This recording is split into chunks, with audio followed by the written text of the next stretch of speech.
Working with Jordan Evans, Eastbound and Wonder Girl. Well, working with Jordan Evans is a breeze because that's my brother. When I was homeless, I moved into his house. His mother is like my mother. His siblings are my siblings. So I've known Jordan my entire life. I'm going to continue to know him my entire life. He's like one of the most talented people ever, and he's like my counsel. When it's time to get these records done and when it's time to get some opinions that are in-depth and involve some type of critical thinking, I know I can go to him, so that's great. Eastbound is like, man, he's just a savage with the shit, man. And we got so many like good things coming, me and him, and I'm super excited to be working on those records. Me and him did 81. We got another song called 9 to 5, 9 to 5, where I go in depth about where I was from, Ajax. And working with Wonder Girl, she's like my little sister, for real. She reminds me actually of one of my little sisters. It's like terrifying. She's one of these people that is like just absolutely gifted. It's like almost a little scary. She'll make like a beat and she won't nod her head. She'll just like make this incredible piece of music and move on. And that's like something I really respect and admire. And she's definitely very focused on her vision when it's time to make the records, and I really appreciate that. She definitely pushed me and made me a better artist. I'm looking forward to making music with her for the rest of my life. I was homeless back east of the city, back when I was in Ajax, and I was also actually homeless in the city recently. I forgot about that. Basically, I just decided to make music, and there were a lot of people that didn't agree with that, but I knew this was something I had to fucking do. And I knew as much as they hate it now, it'll make sense to them later. My whole philosophy just in life is to just be who you are. And I could not live my life not pursuing music because then I would not be who I am. When I'm on the internet, I want to be who I am. You know, when I'm doing an interview, I want to be who I am. I don't want to ever be somebody else because I feel like people pick up on that shit and that's when they don't fuck with you. You know, I give it my all, I give myself 100% of the time. If people like me, it's great. If they don't, well, at least I gave them the real me, you know what I'm saying?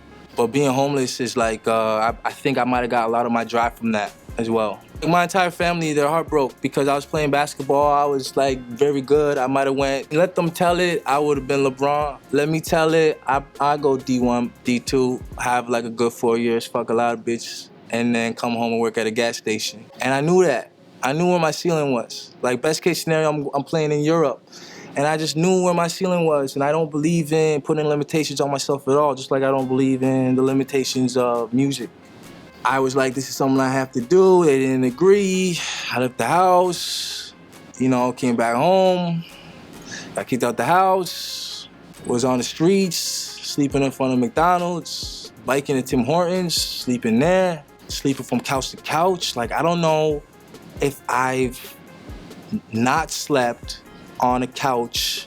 I don't know if I'm pretty sure I've slept on all of my friends' couches at some point.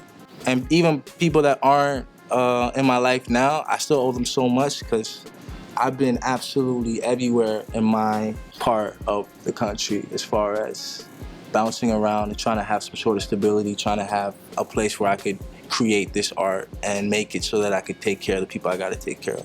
The reason why I left home is because I had shit that I just wanted to do, and not everybody agreed with what I wanted to do. In fact, I was the only person that agreed with what I wanted to do. Those nights and those times that I had nothing are the reason why I'm always chasing something, and why I'll never be complacent ever. And it's why I will go to the studio, I'll be there for 12 hours, I'll make 6 songs, and then I'll be begging people to let me in the studio sessions like literally right after. You know, it's like why after we got caught up at the border and I had to bail my man out, we still were like, now we gotta go to Chicago and do this thing. You know, that's just how we are. Like where we come from, we know you have to go and get it. So we just out here trying to get it. You know, we wanna be the first to do it the way we've done it, where we're from.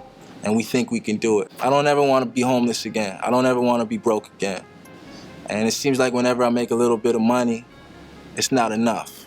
Whenever I see a girl and I fall in love with her, it's not enough eventually. It seems like I open my closet, we go shopping, we get a bunch of things, like 2 weeks later, it's not enough. I can make 100 songs, I got 300 records, I got enough projects to feed my family if I die right now for the rest of my life, and I feel like I have absolutely nothing.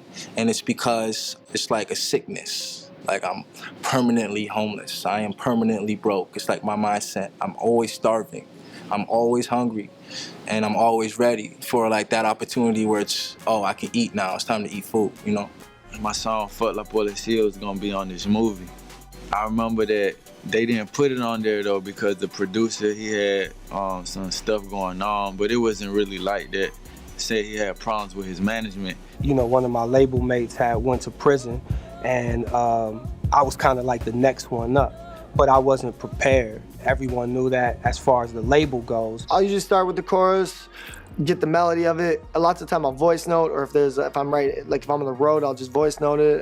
If I'm in the studio, I'll go right in the booth and just start humming out ideas. Work hard. Just know that everything that you see doesn't come easy. I always say, man, like the little bit you guys get to see from me, it took me a lot of time, blood, sweat, and tears to give y'all this.